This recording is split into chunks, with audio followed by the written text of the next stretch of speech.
Hello everybody.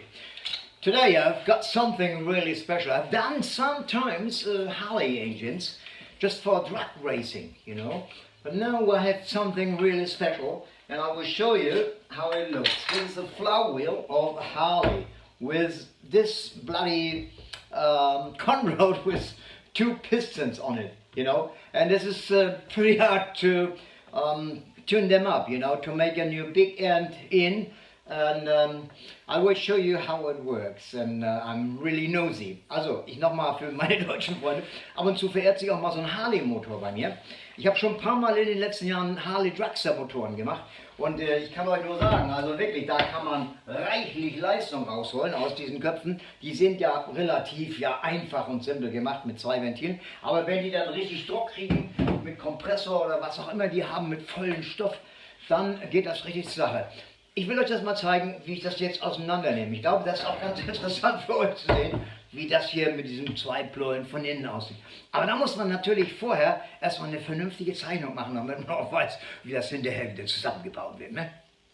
Yes, on a piece of paper we signed it to remember how it works together. So, jetzt haben wir natürlich die Mutter schon mal abgemacht mit Trick 17, aber die ist vollkommen aus der Richtung. This nut is really horrible. Somebody tried to do something on it many years ago. So I have to bring it first in line. Also ich muss das erstmal richtig begradigen, damit man überhaupt nachher, wenn man die Welle zusammenbaut, auch mit einem vernünftigen 27er Nussschlüssel dort eben halt das Teil dann auch entsprechend hier zusammenbauen kann. Now it looks like it suits and so we can put the flywheel later on together.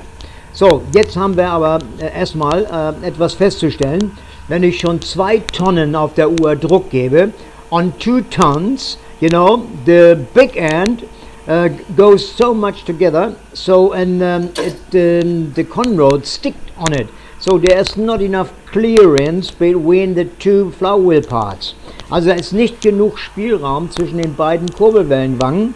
Deshalb müssen wir Folgendes machen, das mal auseinanderpressen, um dann zu sehen, wie viel Spielraum haben wir überhaupt zwischen den Wangen, damit das Pleuel auch ein wenig Axialspiel bekommt. Aber das ist noch ein ganz schöner Akt, den wir gleich mal näher beschreiben. So we put this in 2 pieces, the flywheel, give a pressure on it. It is only 2 tons, it's sticked on. Also geht sie jetzt auf, die Welle, und dann können wir mal sehen, wie breit ist überhaupt das Lager da drin. Wenn wir jetzt einfach etwas abnehmen vom Pleuel an beiden Seiten, als vielleicht einen halben Millimeter auf jeder Seite, damit wir mehr Druck auf die Kurbelwelle geben können, auf den Zapfen.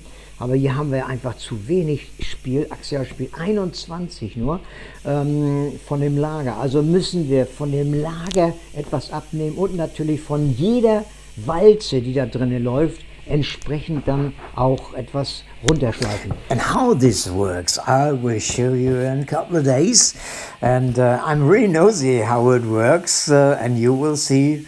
I hope we get it right. And don't forget to subscribe my channel.